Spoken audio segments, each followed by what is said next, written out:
Hey loves, welcome back to my channel and welcome if you are new. My name is Tyla and today is episode 20 of the journal session series.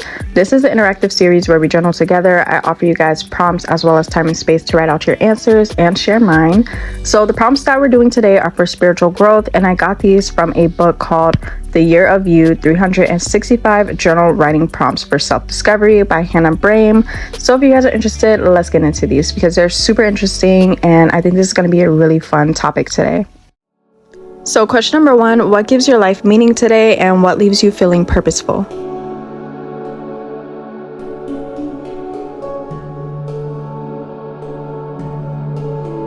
So just speaking from experience, I can remember a period of my life where I didn't really feel as purposeful and I didn't have a lot of things that I felt were meaningful to me. There was a lot of days when I would wake up and I would just not know what I wanted to do next, or I just felt like, what is my purpose? I questioned what it was that I was meant to do here. And I was in kind of like a kind of hazy period of my life where I didn't really understand much about myself or about the world. And it took for me to do a lot of healing and soul searching for me to really understand what I felt was meaningful here and what I felt like my purpose was. I feel like really finding your passions and the things that you genuinely enjoy is a big link to what your purpose may be, as well as to what brings you meaning. I feel also that reconnecting with your inner child is a big help to finding meaning in life and as well as your purpose.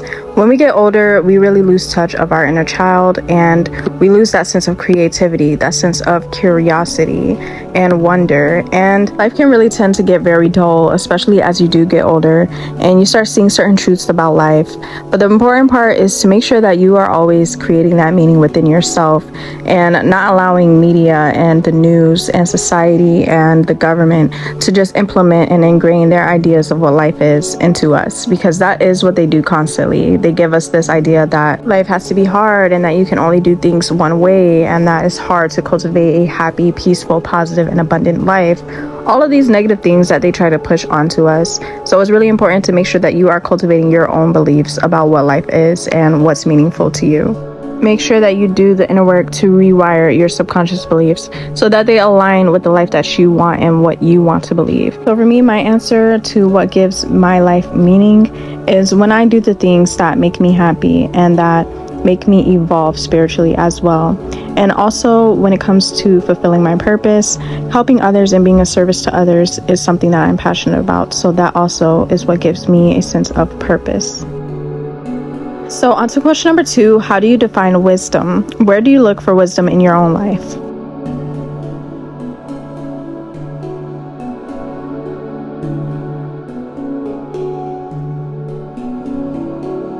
I really like this question because I'm really big on learning new things and increasing my knowledge and just self-awareness overall.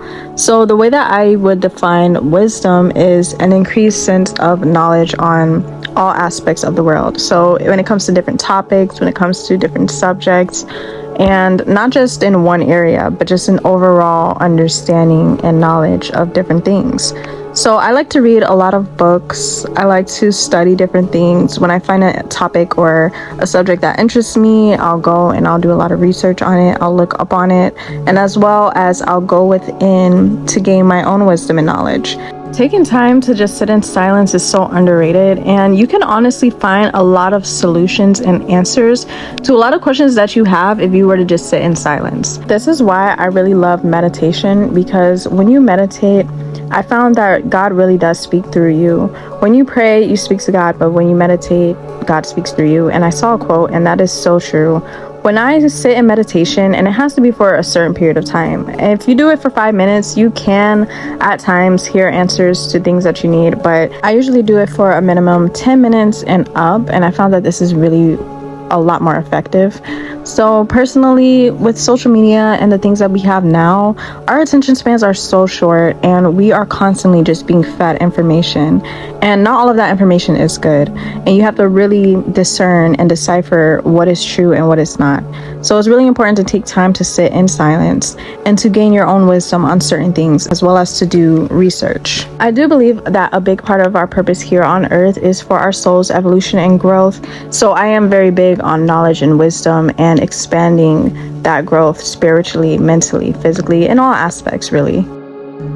So question number 3, when have you felt most connected to your spiritual side?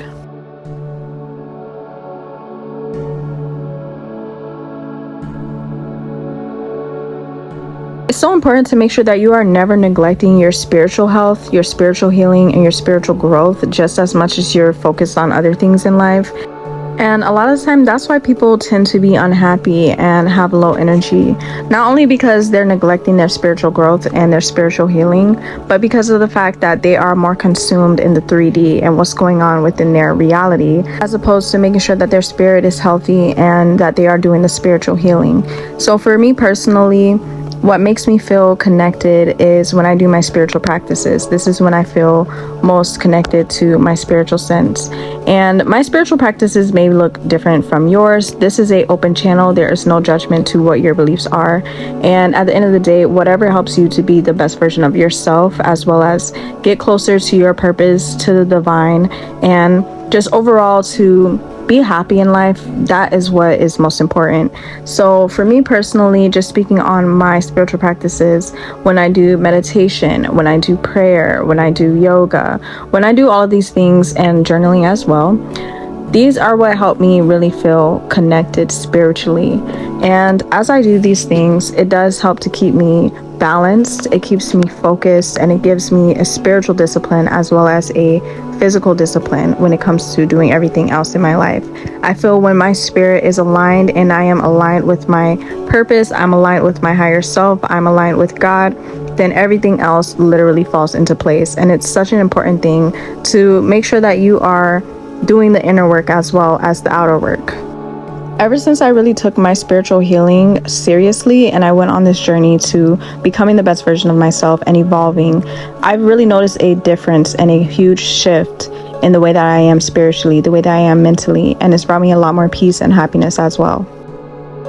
So on to question number 4, do you believe more in serendipity or coincidence, and why?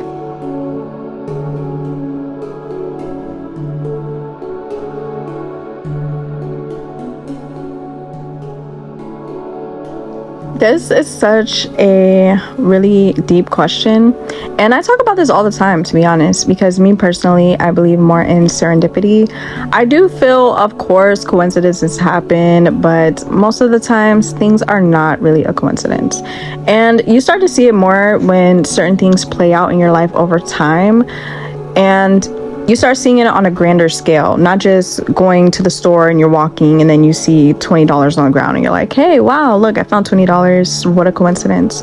But when you start seeing these types of situations play out in your life to where you experience something in your younger years that you find over time was actually prepping you for something that you were meant to do this whole time. It's just so many different ways that life really surprises you, and the way that things happen at times is often really unexplainable, which is why I don't always believe in coincidences. I do feel like there's always a bigger grand scheme to things, and like I said, if you really pay attention and you are aware, you will see it play out.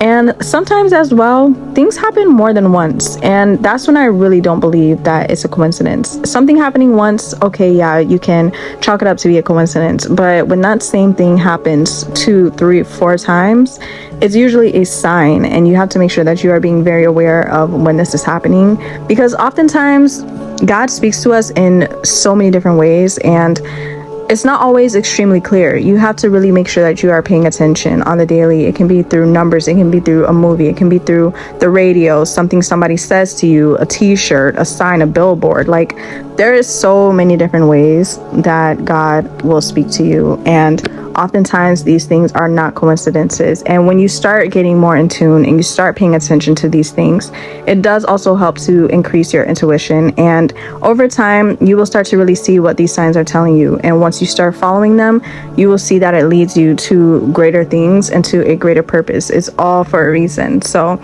I really do love this question, and it is really deep to think about. So just consider all the things that you've experienced in your life that you felt were coincidences or just a stream of good luck. You can even comment down below because I would love to know. Last but not least, what people, figures, or ideas have had the biggest impact on your spiritual life?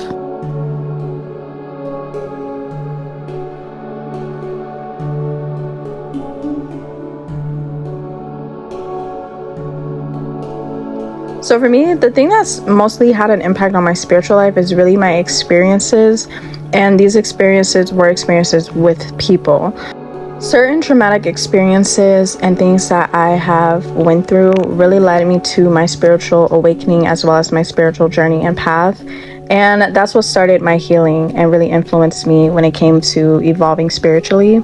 And I also do read a lot of books. One book that I really loved was The Alchemist. The Alchemist really showed me how to alchemize my energy, and not only that, but make the most out of every situation in my life, turn something from nothing to something spectacular. And I really do love that book. If you have not read it, I highly suggest to check it out. I also listen to a lot of gurus, podcasts, and things like that. Somebody that was a big impact on my spiritual path was Infinite Waters. I don't know if you guys know Infinite Waters here on YouTube. I love him. I don't really watch his videos as much anymore because I feel like that was a certain season in my life, and now I feel like I've gotten to a place where I'm just continually increasing my knowledge and expanding it in different ways through different things and outlets. But my main source right now for information is books, and I absolutely love reading. There's so many things that have been hidden from us that you can find in a book, so I would highly recommend to start reading more if you don't as well. But just make sure that the people that you are looking up to and that you are receiving your information from, it aligns with your beliefs and what you actually feel. Use your discernment always. Even when it comes to my videos, always do your own research as well. I highly suggest that, and make sure that you are just taking in all the information that you know is going to be for your highest good at the end of the day. So I really do love you guys so much, and I thank you guys for always joining and tuning in to these sessions, those who do, and I wish you guys the absolute best on your journeys. I have other sessions and episodes from this series that you can check out in the playlist, and as well as my Talk with Ty series where I speak on different topics every Tuesday. So if you're interested, check that out as well. I have a playlist for that also, and I will see you guys in my next video. Peace out and much love. Look at the streets, you are not my mate. If you become a shop, not be head of state. But my people then go say, I know one buy, I know one die.